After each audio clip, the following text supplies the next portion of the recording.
Baik, bismillahirrahmanirrahim. Assalamualaikum warahmatullahi wabarakatuh. Ibu, perkenalkan saya Dr. Nani yang sedang terjaga di klinik pada pagi hari ini. Di sini saya izin menanyakan identitas Ibu terlebih dahulu ya Bu. Untuk namanya siapa? Isfi. Saya izin sambil mencatat ya Bu. Untuk alamatnya Ya, Kalimantan. untuk usianya Bu, 25 tahun. jenis kelaminnya benar perempuan ya. Untuk sukunya, Ibu Sudah. tinggal di mana Bu? Sunda. Kemudian untuk pendidikan terakhirnya, S1. apakah Ibu sudah menikah? Apakah punya anak Bu? Kemudian untuk agamanya, Islam. untuk pekerjaannya Ibu.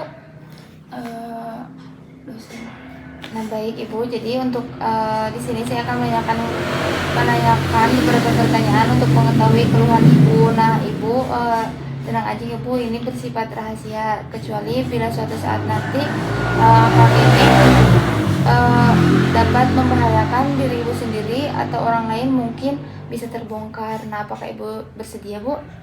Untuk keluhan utamanya yang membuat Ibu berobat ke sini apa Bu? Saya kayak ada yang bisikin kalau misalkan suami saya selingkuh, Dok. Nah baik, untuk durasinya itu sejak kapan Bu? 5 bulan yang lalu. Muncul pertama kalinya? 5 bulan yang lalu. Kemudian apakah itu sangat mengganggu aktivitas? Apakah jika saya kasih angka 1 sampai 10, seberapa parah itu Bu? Kalau lagi terjadi sih 9 ya, Dok. Kemudian apakah ada hubungannya dengan lingkungan Ibu? Keluhan Ibu ini? Gimana, Dok? Apakah keluhan Ibu ini ada hubungannya dari faktor lingkungan atau dari faktor psikis? Nggak ada kayaknya. Nah, baik, untuk selanjutnya ya Ibu, apakah Ibu mengalami perubahan mood, suasana hati? Apakah ada perubahan perilaku terhadap Ibu? Enggak sih kalau kata saya mah. Apakah ketika misalkan Ibu lagi mengerjakan tugas atau pekerjaan, apakah itu mengganggu konsentrasi atau kemampuan berpikir? Ya, mengganggu. Kemudian apakah itu mempengaruhi Ibu saat tidur? Saat tidur. Apakah mempengaruhi buang air kecil Ibu atau buang air besar? Nafsu makan apakah mempengaruhi? Kemudian apakah ada Ibu mengalami sakit kepala Bu? Oh iya, kadang-kadang. Demam, bahkan kejang? Enggak sih. Nah Ibu, apakah Ibu sekarang masih mengerjakan aktivitas Ibu sehari-hari atau tidak karena terganggu oleh keluhan Ibu? Iya, kan masih bisa. Nah kemudian apakah saat ini Ibu masih bisa bersosialisasi atau Ibu sekarang menjadi pendiam? Kan saya dosen, Dok.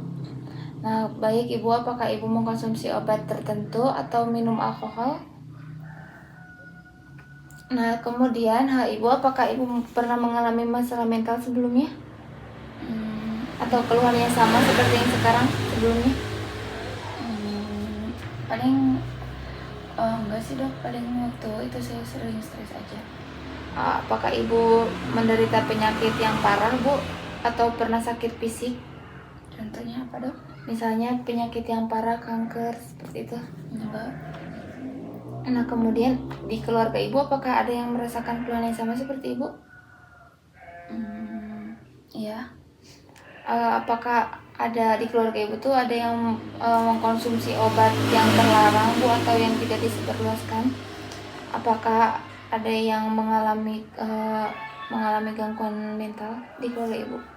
Iya, ada yang stres sampai sok diam terus gitu, Dok. Apakah ada yang menggunakan narkoba? Ada. Nah, kemudian Ibu, apakah waktu Ibu kecil, Ibu itu apakah Ibu gampang marah atau tidak? Lumayan sih. Nah, keluarga Ibu bagaimana menanggapi Ibu ketika misalkan marah? Apakah didiamin aja atau dibujuk? Iya, diamin aja. Nah, apakah keluarga Ibu memberikan dukungan terhadap Ibu? Apakah keluarga Ibu memberikan dukungan terhadap kondisi Ibu? Kadang-kadang, Dok. Nah baik, apakah Ibu menderita gangguan mental, emosional saat masih kecil? Misalkan Paling suka kalau marah-marah remaja terus. aja. Oh, Pas udah remaja. nah, baik. Baik, selanjutnya di sini saya akan melihat dari penampilan pasien. Nah, di sini kita akan mengidentifikasi terlebih dahulu tentang penampilan dan perilaku pasien. Apakah pasien kooperatif, penuh perhatian, atau bahkan agresif. Nah, untuk di sini pasien masih kooperatif. Kemudian kita lihat juga cara berjalan pasien dan apakah ada gerakan isyarat atau tidak dari pasien. Kita lihat tadi untuk cara jalannya pasien dalam keadaan normal. Kemudian kita lihat juga posturnya, sikapnya, pakaiannya, kemudian perawatan diri, seperti rambut juga dan kuku. Lihat, perhatikan apakah adanya ketidaknormalan atau tidak. Nah, di sini pasien masih berpakaian rapi, bersih, dan kemudian kukunya juga masih dalam keadaan yang pendek. Kemudian kita lihat cara bicaranya tadi, apakah cepat, lambat, atau ragu-ragu, atau ada komat kamit. Nah, pada pasien terkadang cepat dan juga terkadang lambat. Selanjutnya kita lihat emosinya, apakah cepat marah, terlihat menangis, terlalu senang, atau mudah tersinggung. Nah, untuk keadaan emosinya pasien tadi mengalami mudah tersinggung. Kemudian untuk moodnya kita lihat tentang perasaan pasien, apakah hampa, cemas, marah, dan adanya rasa bersalah. Nah, setelah dilihat pasien terlihat seperti hampa.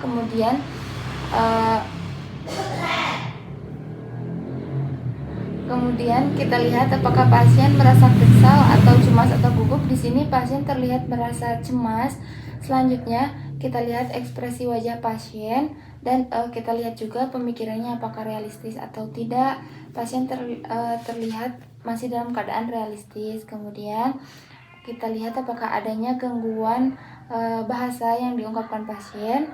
Di sini pasien tidak mengalami gangguan bahasa. Selanjutnya, ibu, apakah ibu pernah mengalami pernah mempunyai rencana untuk bunuh diri, Bu? Enggak lah dok, ngapain? Nah, baik, untuk isi pikirannya berarti pasien normal. Selanjutnya kita tanyakan untuk gangguan pikiran.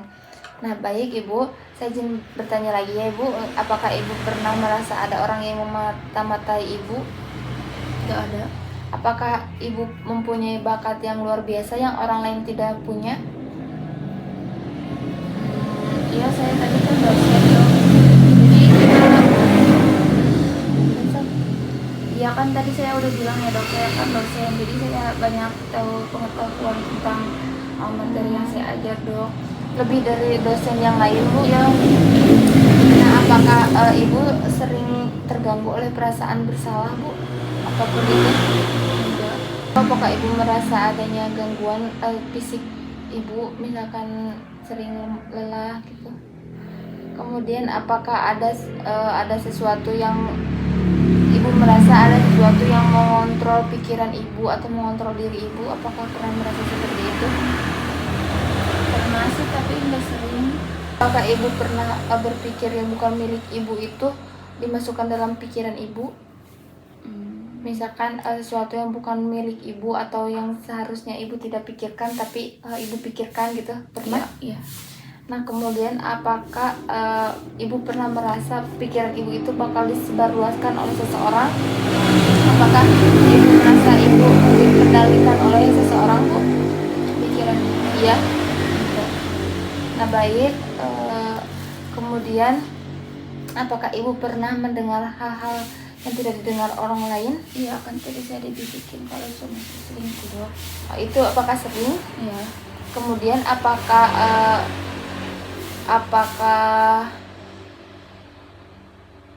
Ibu juga pernah melihat bayangan-bayangan hitam misalnya? Kemudian apakah Ibu pernah mencium wangi-wangian yang tidak dirasakan oleh orang lain, Bu? Nah, baik Ibu, apakah Ibu pernah merasakan hal-hal yang tidak biasa, misalkan tubuh Ibu itu menjadi kecil? Enggak.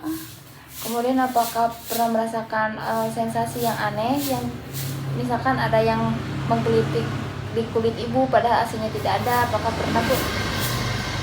Nah baik, sebelumnya untuk ini nilai info. Sebelumnya kita akan menilai lagi terhadap kesadaran pasien. Untuk pasien saat ini kesadarannya normal. Kemudian untuk kita tanyakan lagi, Ibu apakah tahu sekarang tanggal berapa dan hari apa? Hari Minggu, tapi saya lupa tanggalnya berapa ya, bulan Desember Dok. Apakah Ibu tahu ini siang atau malam Bu? Siang. Untuk tempatnya, apakah tahu Ibu ini tempatnya di mana? Di klinik. Nah baik Ibu, apakah Ibu tahu Ibu itu siapa? Istri. Nah, oke Bu, baik. Sekarang kita hitung dulu ya Bu, dari 100 kurangi 7 berapa Bu? 93. Kurang 93 kurangi 7? 86. 86 kurangi 7? 79. Nah baik Ibu, kita akan saya akan menyebutkan angka ya Bu, beberapa angka. Nanti Ibu coba untuk sebutkan ulangnya Bu. Apakah Ibu bersedia? Ya, ngapain tapi Dok? Ya, agar menilai memori Ibu apakah Ibu masih ingat atau tidak. Ya udah, siapa tuh Dok? Nah baik, 5, 10, 9, 7. 5, 10, 7, 9. Ibu bagaimana Ibu bisa datang ke tempat ini? Ya, sendiri Dok. Nah kemudian Ibu sekarang tinggal di mana Bu? Di rumah. Kalau pada saat anak-anak Ibu tinggalnya di desa apa atau di kota apa Bu? Di kota, di Bandung. Nah kemudian Ibu apakah tahu sinonim dari hewan? Binatang itu. Nah baik. Kemudian apa yang Ibu lakukan jika misalnya Ibu mendapatkan uang 100 juta di jalan? Ya, saya ke kantor polisi aja paling Dok. Untuk mengembalikannya? Iya kan, masa saya kembaliin ke orangnya, kan saya gak tahu dong siapa yang punyanya. Baik Bu, kemudian apakah yang akan Ibu lakukan jika suatu saat nanti atau Ibu mengalami, Ibu tuh menemukan surat, nah kemudian ada perangkonya, apa yang akan Ibu lakukan? Ke kantor pos. Untuk mengembalikannya. Nah kemudian Ibu apakah Ibu merasa Ibu mempunyai masalah mental? Enggak. Nah baik, baik Ibu telah selesai ya untuk wawancaranya. Di sini saya menyimpulkan untuk dari keluhan yang Ibu rasakan, Ibu ini mengalami gangguan pikiran atau yang sering disebut skizofrenia.